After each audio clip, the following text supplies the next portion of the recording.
So అంచేత within the rules లోనే ఉందని మేము అంటున్నాం. గుట్టుపాటి గారు ఏంటి మీ అంచనా? మొత్తం పోస్టల్ బ్యాలెట్ ఇక్కడ డిసైడ్ చేసేస్తుందా అన్నంత సీరియస్నెస్ ఎందుకు వచ్చేసింది ఇష్యూ మీద? అంటే ఓ పక్కన బ్రహ్మాండంగా 80% ఓటింగ్, అంటే మొత్తం అంతా కలిపి 81.86. సో అందులో పోస్టల్ బ్యాలెట్ ఆ పైన 1% ఓవరాల్గా 82 రౌండ్ ఫిగర్ చేస్తే ఇంత పర్సంటేజ్ పెట్టుకుని ఏంటి 5 లక్షల ఓట్ల దగ్గర మొత్తం గేము? ఇప్పుడు ఒకటి రాజకీయాల్లో ఫండమెంటల్ సరే అది పూర్తి కొంచెం మారినాయి కానీ కన్విన్స్ ఆర్ కన్ఫ్యూజ్ అనేది ఫండమెంటల్ గా ఒక సూత్రం చెప్తారు. ఆ రాజకీయ నాయకుడికి సక్సెస్ అవుతారు. కనీసం ఇప్పుడు అది కొంచెం మారింది అనుకోండి, దబాయించడం పెరిగింది అనుకోండి. ఇప్పుడు నేనేమన్నానంటే అసలు ఇప్పుడు గోవింద్ రెడ్డి గారు చెప్పినటువంటి మాటల్లో మొత్తం అన్ని మీరు స్థూలంగా చూస్తే ఎన్నికల్లో ఇప్పుడు ఇదివరకు మన కాలేజీలు ఉండే పొద్దున పూట ఇంటర్మీడియట్ కాలేజీ పెట్టుకుని 8 కానీ 7 కాడి నుంచి 12 దాకా, మళ్ళీ 1 గంట కానీ సాయంత్రం 4 దాకా డిగ్రీ కాలేజీ పెట్టేవాళ్ళు రూమ్స్ కొరత వల్ల. అలా ఇప్పుడు ఆ పోలింగ్ కూడా అలాగే పొద్దున పూట తెలుగుదేశం పార్టీ వాళ్ళు జరుగుతారు 12 గంట దాకా, తర్వాత నుంచి 12 తర్వాత నుంచి వైసీపీ వాళ్ళు వస్తారు కాబట్టి గొడవలు చేస్తే ఇంకా అప్పటికి వాళ్ళు రాకుండా ఉంటారు అన్నట్టుగా చెప్తున్నారు వాళ్ళు. అంటే పొద్దున్నే వచ్చి నుంచున్నాళ్ళు, సాయంత్రం వచ్చి నుంచున్నాళ్ళు, వీళ్ళు ఓట్లు వాళ్ళు వచ్చి వాళ్ళ ఓట్లు అనేది ఎక్కడన్నా ఉందండి అంటే ఇదొక పాయింట్. రెండోది, ఎక్కడ తెలుగుదేశం బలంగా ఉన్న గ్రామాల్లోనే గొడవ జరిగింది కానీ వైసీపీ ఉన్న గ్రామాల్లో ఎక్కడ జరగలేదు అంటున్నారు. దాన్ని బట్టి అర్థమవుతుంది కదా దౌర్జన్యం ఎవరు చేస్తున్నారు. ఈ రోజు ఇప్పుడు పిన్నెల్లి ఆయన వెళ్ళి మాచర్ల ఎమ్మెల్యే వెళ్ళి పగలగొట్టింది ఏ ఊర్లో పగలగొట్టారు, ఎందుకు అదేమంటే అక్కడ రిగ్గింగ్ చేస్తున్నారు అన్నారు. నేను చాలా సార్లు అడిగాను, మీ ద్వారా మళ్ళీ అడుగుతున్నాను, ఆ సమయానికి ఎన్ని ఓట్లు పోలేని, ఎన్ని ఓట్లు పోలైతే అదే సార్ ఎన్ని ఓట్లు పోలేని, ఎన్ని ఓట్లు పోలైతే ఎన్ని ఓట్లు రిగ్గింగ్ జరిగితే ఈ నెల్లి ఆ డబ్బా పగలగొట్టాడు ఈవీఎంని అంటే చెప్పడానికి కూడా ఒక అర్థం ఉండాలి. అసలు ఓటర్లే దేవుళ్ళు అని చెప్తా ఎలక్షన్ కమిషన్ ఎక్కడున్నా కూడా వచ్చి ఓటేయండి, ప్రజాస్వామ్యం నిలబడాలంటే అవసరం అని చెప్పి మీలాంటి ఫోర్త్ ఎస్టేటు లేదంటే పెద్దలో సామాజికవేత్తలో ఆఖరి ఎన్నికల కమిషన్ కూడా పెద్ద పెద్ద వాళ్ళందరినీ తీసుకొచ్చి ప్రచారం చేస్తే ఓటర్లను పట్టుకుని కొట్టిన సంఘటన, లైన్లో నుంచి ఓటర్లను పట్టుకుని కొట్టిన వాళ్ళని శాసనసభ్యులు వాళ్ళ శాసనసభ్యులను చూస్తున్నాను ఎక్కడ చోట్ల ఇవన్నీ సార్ దౌర్జన్యం. నేను చిన్నప్పటి నుంచి రాజకీయాల్లో ఉన్నా సార్. ఇప్పుడు 94లో మీరు చూస్తే ఓట్ల కౌంటింగ్ ఎలా జరిగిందంటే అప్పుడు వచ్చినప్పుడు పరిస్థితుల్లో బూతుల వారీగా కనుక ఓట్లు కౌంటింగ్ జరిగితే ఆ బూత్ లో కనుక మెజారిటీ రాకపోతే వాళ్ళ మీద కక్ష పెట్టుకునేటువంటి అవకాశం ఉందని చెప్పి వాటన్నిటిని నేను అప్పుడు బూత్ ఏజెంట్కి వెళ్ళాను, కౌంటింగ్ ఏజెంట్ కి. ఆ ఎలక్షన్ మొత్తం డబ్బాల్లో వేసి పేపర్లు వేసి ఇటన్నింటినీ కలగా చేసి మొత్తం అంతా కట్టి మళ్ళీ చేసేప్పటికి తెల్లారి అసలు ముందు కౌంటింగ్ మొదలవడానికే రోజు పట్టింది. అక్కడి నుంచి మొదలై ఇవాళ ఈవీఎంలు వచ్చిన తర్వాత సరే ఇప్పుడు ఎక్కడ ఏ బూత్లో ఎవరు వేస్తున్నారో చెప్పే పరిస్థితి వచ్చింది. ఎందుకంటే ఆ రోజుల్లోనే దౌర్జన్యాలు జరుగుతాయి. పలానా బూత్ లో రాకపోతే కనుక ఎన్నికైన వాళ్ళు లేదా ప్రభుత్వం అదే ఆ రోజు గెలిచిన వాళ్ళు ఇబ్బందులు పెడతారనే ఉద్దేశంతో చేపట్టినటువంటి చర్య అసలు కాలగమనంలో వచ్చిన మార్పుల్లో, ఈ సాంకేతిక మార్పుల్లో ఈ రోజు ఏ బూత్లో ఎవరు వేశారు అనేటువంటి పరిస్థితి వచ్చింది. ఇప్పుడు అసలు ఓటర్లను దేవుళ్ళు అని చెప్పి ఓటర్లు కాళ్ళు పట్టుకుని చేతులు పుచ్చుకుని అయ్యా బాబుని ఓట్లు ఎంచుకునే పరిస్థితి దగ్గర నుంచి వాళ్ళ లైన్ లో పట్టుకుని అందరి ముందే పడేసి బాధే పరిస్థితి వచ్చింది. బూతులు తిట్టి బల పైపేసి దానికి కులాన్ని తీసుకురావటం, దానికి ఆయన తాగి ఉన్నాడని చెప్పడం అంటే ఇటు వెళ్తుంది అనే దానికి నేను అనేది ఏంటంటే ఇక్కడ బాధ్యతాయుతంగా ఉన్నటువంటి మనం ఎవరైనా సరే, ఇక్కడ బాధ్యతాయుతంగా ఉన్నటువంటి వాళ్ళం మనమే కాదు రాజకీయ పార్టీ ప్రతినిధులైనా సరే ఇది తప్పు అని అనలా ఈ నిమిషానికి అంటల్లా కాదు. అది కాదు, మీరు మళ్ళీ వెళ్ళారు కాదు. నాకు పోస్టల్ బ్యాలెట్ వ్యవహారం తేల్చండి. ఇప్పుడు పోస్టల్ బ్యాలెట్ మొత్తం మీకే కాదు కూటమికే ఎందుకు పడే అవకాశం ఉంటుంది? ఏ ప్రభుత్వ ఉద్యోగులు అందరూ గతంలో కూడా తెలుగుదేశం పార్టీ ప్రభుత్వానికి వ్యతిరేకంగా కొంతమంది ఉద్యోగులు మాట్లాడారు, వాళ్ళు సంఘాలు కట్టారు. ఇవాళ వైసీపీలో ఇంకొక 10% ఎక్కువ ఉండొచ్చు. అన్ని కూటమికే పడతాయని ఏమన్నా ఉంటుందా? ఉద్యోగుల ఓట్లు వాళ్ళు ఇప్పుడు అదే సార్ ఇప్పుడు ఇక్కడ గవర్నర్ శివశంకర్ గారు కానీ గోవింద్ రెడ్డి గారు కానీ ఇద్దరు ప్రభుత్వ ఉద్యోగులుగా ఉన్నత ఉద్యోగులుగా పనిచేసి ఉన్నారు. సో తర్వాత రాజకీయాల్లోకి వచ్చారు. వాళ్ళకి తెలుసు ఉద్యోగుల యొక్క మనస్తత్వం కానీ లేదా ఉద్యోగుల యొక్క విధానాలు కానీ లేదా ఉన్నత స్థానాల్లో ఉన్న ఏ విధంగా వర్క్ చేస్తూ ఉంటారు అనేది. ఇప్పుడు నేను ఇందాక చెప్పినట్టుగా ఇప్పుడు ప్రభుత్వం నడపాలి. ఇంతకాలం ప్రభుత్వంలో భాగస్వాములు సరే ప్రభుత్వం ఎవరిదన్నా కానీ ఒక పార్టీకి సంబంధించి ప్రభుత్వం ఏర్పాటు చేస్తుంది. మీరు 5 సంవత్సరాలు పరిపాలించి మీతో కలిసి పనిచేసిన ఉద్యోగులనే మీరు నమ్మలేనటువంటి పరిస్థితుల్లో ఉన్నారు. మీకే తెలుసు వాళ్ళకి ఏమీ చేయలేకపోయాం, వాళ్ళకి అన్యాయం చేస్తామని. ఇంకా ప్రజలకి ఏం చేశామని చెప్తారు, వాళ్ళు ఏమేమి పెడతారు? అదే కదా, అందుకే కదా మీకు వచ్చే అవకాశం లేదు మహానుభావ. మీరు పరిపాలించినటువంటి పాలనలో 5 సంవత్సరాలు పూర్తయిపోయింది. ఒక్కటంటే ఒక్క పని చేశాం. ఎవరికైనా మీరు చెప్పిన దానికి క్వైట్ కాంట్రడిక్షన్ లో కాంట్రాస్ట్ లో వైఎస్ఆర్సీపీ వర్షన్ ఉంది. ఇవాళ కూటమి గురించి పాజిటివ్ గా మాట్లాడుతున్న వాళ్ళందరూ వోకల్ గా ఇన్ఫ్లుయెన్స్ చేసే క్లాసెస్ అంటే సోషల్ మీడియాలో కానీ లేకపోతే మిడిల్ క్లాస్ కానీ అర్బన్ క్లాసెస్ కానీ ఎడ్యుకేటెడ్ ఓటర్స్ కానీ మాకు పడిన ఓటింగ్ మా సంక్షేమం తీసుకున్న అక్క చెల్లెళ్ళు మహిళలు వృద్ధులు బ్రహ్మాండంగా తరలో చేసిన ఈ ఓట్లన్నీ సైలెంట్ ఓటింగ్ అదే మాకు ఈ నెంబర్ వస్తుందని కదా వాళ్ళు చెప్తోంది. మీరు దానికి ఆపోజిట్ లో చెప్తున్నారు.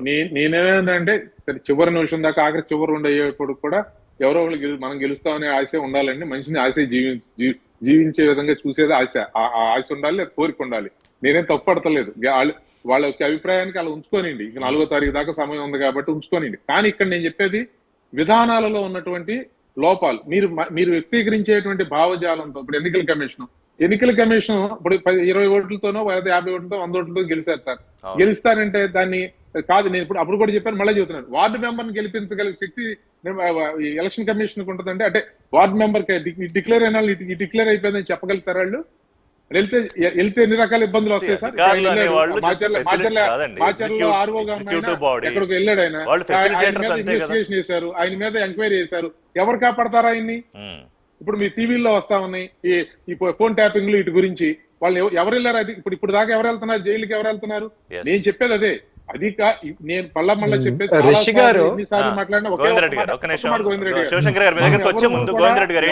కూడా వాళ్ళు కష్టపడి వాళ్ళు కష్టపడి పరీక్షలు రాసుకుని ఉత్తీర్ణులై ఉద్యోగాలు తెచ్చుకుంటారు.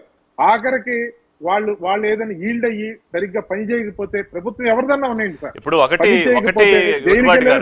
కాదు, క్లియర్ గా కాదు, ఆ విజ్ఞత అనే పదం నేను కావాలని వాడుతున్నా. అది అధికారులకు ఉండాలి. ఎందుకంటే ఇప్పుడు తెలుగుదేశం పార్టీ హయాంలో కొంతమంది అధికారులు చేసిన దానికి తర్వాత వైసీపీ ప్రభుత్వంలోకి వచ్చాక వాళ్ళు ఎప్పటికీ పోస్టింగులు లేక రిటైర్ అయిపోయే ముందు కూడా ట్రిబ్యునల్ ఆశ్రయిస్తూ ఇలా కొంతమంది వ్యవహారం చూస్తున్నాం. రేపు పొద్దున్న ఆల్రెడీ రెడ్ బుక్కుల్లో రాసుకుని అధికారుల పేర్లు ఇవన్నీ తెలుగుదేశం పార్టీ నాయకులు, కూటమి నాయకులు, పవన్ కళ్యాణ్ హెచ్చరించారు, చంద్రబాబు నాయుడు హెచ్చరించారు, ఇటు లోకేష్ హెచ్చరించారు.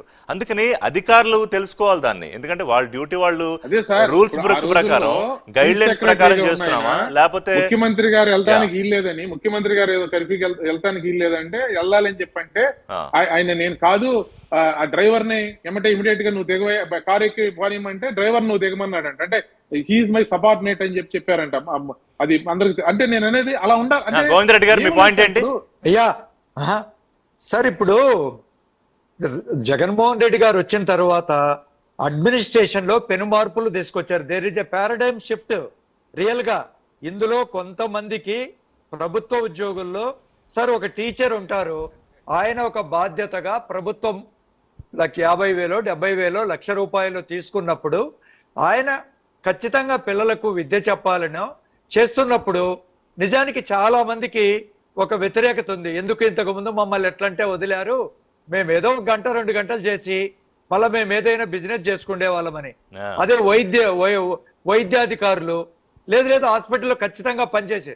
సో అడ్మినిస్ట్రేషన్ లో మనం అందరం కూడా, మేము అధికారం ఇచ్చినటువంటి పొలిటీషియన్స్ కానీ ఉన్నటువంటి ప్రభుత్వ ఉద్యోగులు కానీ ప్రజలకు జవాబుదారీతనం ఉండాలి అనేటువంటి నమ్మి ఒక పరిపాలనలో ఒక గొప్ప మార్పులు తీసుకొచ్చినటువంటి విషయంలో దాన్ని మీరు అపీల్ చేసి ఆ 10 ఓట్ల కోసం మీరు మాట్లాడడం అనేది అంటే మనం ఏ డైరెక్షన్ లో పోతున్నామని ఇది అది కాదు సార్.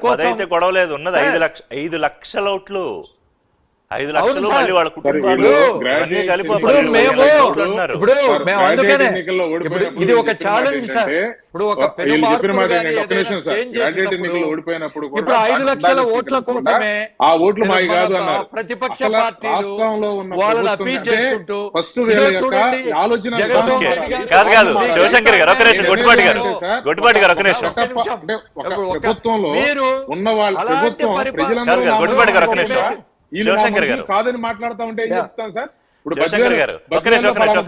రాకపోతే ఆ ఊరు నాది కాదని నేనంటే, లేదన్నా నియోజకవర్గంలో ఓట్లు రాకపోతే ఒక శాసనసభ్యుడిగా గెలిచిన తర్వాత స్థానికంగా లేదా ఆ బూత్ నాది కాదని నేను పబ్లిక్ గా మాట్లాడే స్థాయికి వస్తుంటే దాన్ని ఖండించాల్సిన వాళ్ళు మాట్లాడకపోతే శివశంకర్ గారు ఇప్పుడు గోవింద్ రెడ్డి గారు వాళ్ళ ఉద్యోగులు వాళ్ళు దాకా పనిచేసిన ఉద్యోగుల్ని మా ఉద్యోగులు కాదంటున్నారు.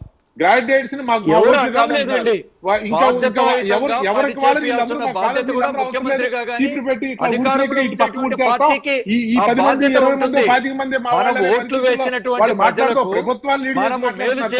ఇదేదో మనం ముఠాలు లీడ్ చేయట్లా, ప్రభుత్వాలు లీడ్ చేస్తున్నాం.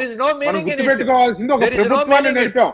ప్రభుత్వం అంటే ప్రజలందరికీ, ముఖ్యమంత్రి అంటే ముఖ్యమంత్రిగా ఉన్న ఆయన ఇప్పటికీ అదే కూడా చెప్తున్నాను. జగన్మోహన్ రెడ్డి గారు ఆంధ్రప్రదేశ్ ముఖ్యమంత్రి అంటారు అదే. కానీ ఈ మనుషులకే ముఖ్యమంత్రి అనలేదు.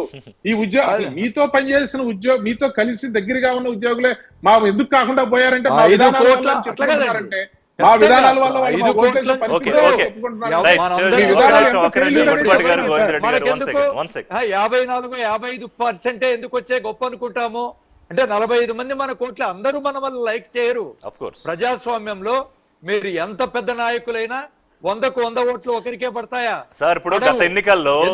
గత లోక్సభ ఎన్నికల్లో 39% మంది బీజేపీకి మోడీ గారికి ఓటేశారు. మీరు Yes. అన్నట్టు Yeah. ఎవరైతే అత్యధికంగా ఒకళ్ళు ఎన్నుకుంటారో వాళ్ళే ప్రభుత్వాలు ఏర్పాటు చేస్తారు. పక్కన పెట్టేస్తే ఇక్కడ శివశంకర్ గారు ఒక పాసింగ్ కామెంట్ చేశారు గోవింద్ రెడ్డి గారు ఇందాక. ఓకే, ప్రతిపక్షాలు సార్, ఒక్క మాట.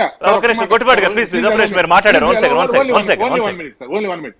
నేనేమంటున్నానంటే ఫర్ ఎగ్జాంపుల్ ఒక మోడీ అంటే ఫర్ ఎగ్జాంపుల్ భారతీయ జనతా పార్టీకి ఆంధ్రప్రదేశ్ లో అంటే ఇప్పుడు ఎన్డీఏ కూటమి పక్కన లేదా తమిళనాడు అంటే ఆ రాష్ట్రం మాది కాదులే, ఆ రాష్ట్రానికి మా సంబంధం లేదు అన్నట్టు మాట్లాడతారా సార్? అంటే ఓట్లు సీట్లు రానంత మాత్రాన పదాలను ప్రయోగించేటప్పుడన్నా మాట్లాడేటప్పుడన్నా మనం ఎలా శివశంకర్ గారు ఇందాక ఒక పాసింగ్ కామెంట్ చేశారు గోవింద్ రెడ్డి గారు. ఉందాతనంతో కూడిన ఒక నిమిషం, గొట్టిపాటి గారు, ఓకే ఓకే ఓకే, సార్ కాదు, ఇప్పుడు గోవింద్ రెడ్డి గారు పాయింట్